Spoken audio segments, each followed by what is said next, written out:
It's a common sense recap of the big stories.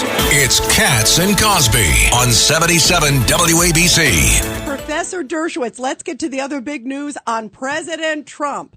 In his request to have the gag order lifted is denied. In other words, it stays in place. This is the, quote, hush money case. What does this mean? What, he can't say anything between now and what, sentencing? Or how long is this going to stay in place for the former president? Forever, unless the Supreme Court reverses it. It's an outrageous decision, especially since, as we all predicted, the Democrats have now put tens of millions of dollars into an ad campaign saying that people shouldn't vote for Trump precisely because he was convicted in the New York court, and not giving Trump the opportunity to say, well, it was because the judge's daughter is working for Democrats. He can't say that. And he can't say because Cohen was a crooked witness, there are restrictions. And we're the victims of that. Because remember, the First Amendment has two sides. The obvious right of Donald Trump to speak, but our right to listen. And I'm a particularly affected person. I haven't decided who to vote for. I want to hear from Donald Trump. I have a First Amendment right to hear what he has to say about the judge's daughter, about Cohen, about other things that the gag order prohibits. And so, especially in light of the fact that the Democrats are now spending millions of dollars politicizing this invalid conviction, certainly the marketplace of ideas ought to be open to all things. Also, the Connecticut Bar Association has now warned Connecticut lawyers, you must defend Judge Marchant, no matter what you think. Oh, my God. Our obligation is to defend him. And if you don't, who knows? Maybe we'll come after you. Well, I'm not a member of the Connecticut Bar, but I have to tell you, I don't care what bar tells me, I'm not going to defend him just the way I would never have defended a Southern judge in the 1920s or the 1930s. You can't tell me who to defend. You can't tell me who to criticize. Yeah, everybody says no one's above the law, but no one's above criticism under the First Amendment, and we have to make sure we enforce that. So the Connecticut Bar Association ought to withdraw that letter. The New York Court of Appeals ought to rescind the gag order, and if they don't, the United States Supreme Court should. Now, let's talk a second. Let's keep it simple for the average New Yorker or the average American listening to our show. We might have 1 million Americans listening. Great. So the not the Court of Appeals. Who said no? The Court of Appeals. The New York Court of Appeals refused to review the case. They refused to review the case. But the key thing does it go higher in New York? No, hold on. Alan, what happened was, but catch this. They said because there was no constitutional issue, so they refused to review it. So now there's still of course there's a constitutional issue. You just discussed it. So they can't send it above that? No. Is the Court of Appeals the highest? In New York. It's the highest in New York, but you can get to the Supreme Court. Okay, but that was the issue for the trial gag order. So now Trump's lawyers went back to Marchant and said, listen, we want it lifted now that he's been convicted. So there's an application before Marchant now to lift it because there's going to be no harm now to the so-called integrity of the trial because the trial is over. And that's still before Marchant. He has not ruled on it, Alan. Remember, this is an issue of prior restraint. Right, exactly. The one thing the First Amendment says is you can't have prior restraint. You couldn't have it in the Pentagon Papers case, even though they claimed it affected the national security. You can't have it unless there's an extraordinary need for it. And in this case, there's no need at all. There's no trial. Exactly. There are no witnesses. And John's point is well taken. This should be going to the Supreme Court, and they should immediately.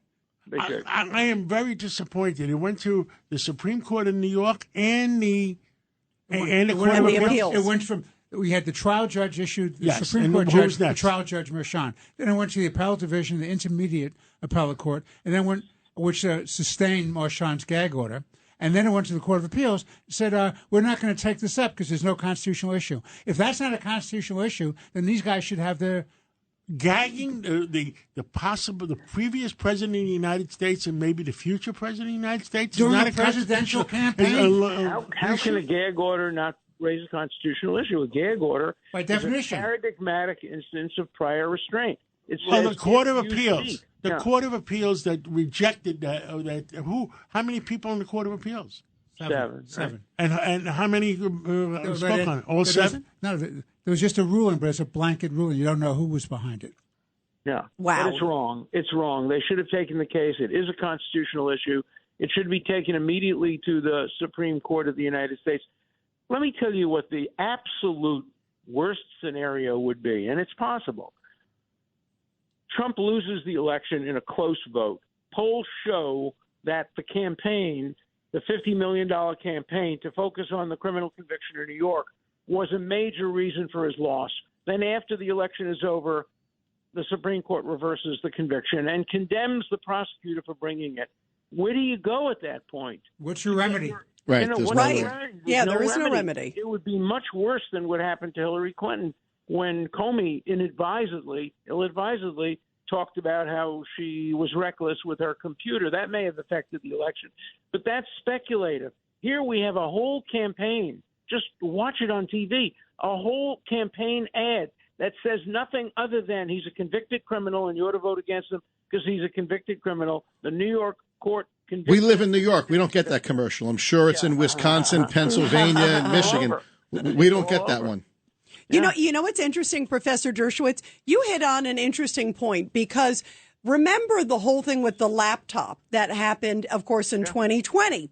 And, of course, President Biden at the time said, oh, no, it's not true. The 51 intel agents. There were polls after the 2020 election where it said, God, had I known the laptop was real and some of these allegations were true, it would have changed my vote. Did they ever reprimand those 51 people? They never did. Or take away their security clearances? But it's a powerful point, guys, that there is no recompense. And there were a number of people, it was 5, 7, 8% in different polls who said they would have voted differently and maybe not have voted for Biden in that case. That can change an election. Okay. Alan, I want to raise another issue with you. It's a matter of real concern, and it's related to free speech and the right to know.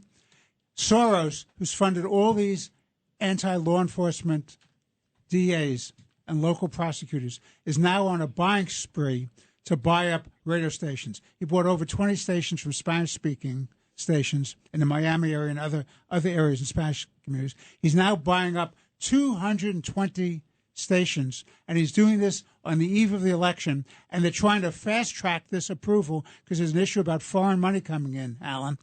And they're trying to fast-track it with a Democratic-controlled FCC. What are your thoughts on that?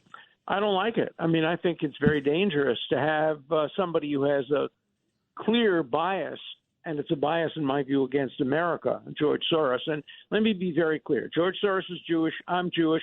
I think he's done a horrible job for America, and I'm not an anti-Semite. So don't accuse people who criticize Soros of being anti-Semitic. You get a lot of that nonsense. As a Jew, I want to be very clear. I am going to continue to criticize Soros, and I think he's done terrible for America. And I think if he owns radio stations, it will have a negative impact. Now, so trying to fast track it, I was told. I was told by a board member at lunch today, by a board member at Odyssey, that the closing is expected September or October. If they're trying to fast track it, it can only be one reason. The reason being that the election is November 6th. By the way, I was at that lunch today. You heard the person say it. Yeah. I know. Okay, no names. No names. No, I'm just talking about a great lunch. During the bidding process, did they mention the fast track that came with his bid? I mean, I know I'm sitting across the table right now from someone who could afford to bid. And if you knew there was a fast track approval on this. Yeah, but I wouldn't be buying it with the intent of affecting the November 5th elections. But again, why is he getting that special perk? Because they're running a political contract through the FCC, which is controlled by the It's a private Democrats. purchase. That's nothing. Why is the government bending over backwards? The FCC is not supposed to be partisan or Correct. political. Right. It's an administrative agency that's supposed to protect the What's the listeners public and viewers, interest of fast tracking and this? it's supposed to do the public interest, and there's no public interest in making a fast track in time for the election so that he can have an undue influence on the election. Remember, he doesn't have a First Amendment right to own a station. That's subject to regulation. It's subject to rules. We are the people who have the First Amendment right to hear a diversity of points of view on every issue. There used to be a rule. It was not. It was avoided, but the fair comment rule, where if a radio station, remember the United States owns equal time, the radio stations, equal time, fair comment, all of that. And that was a good thing in some respects. It had First Amendment implications as well. But today, you get the media just being totally one-sided. You watch MSNBC, it's like watching Pravda. No, Yes. Right. PBS was it? Not PBS. What's the other public station? NPR? NPR only had 98% Democrats. It wasn't too one-sided. There was 2%. Professor, we have to move on. Because they're paid for by the government. Yes. They Professor. are government subsidized, and they are really Pravda. Professor Dershowitz, thank you so much. Keep My fighting pleasure, for our boys. country. Thank you. This is Greg Kelly for Priority Gold. What does it mean to be America's precious metals dealer? It means that you're in touch with the hearts and minds of those who love this country, value our freedom, and want to protect the future. Priority Gold is that precious metals dealer. They've helped thousands of Americans back their retirement with solid gold and silver. Call Priority Gold at 888-506-6439. Receive free shipping, free storage, a free investment guide, and one of the best purchase experiences in the industry. Call now or go to PriorityGold.com.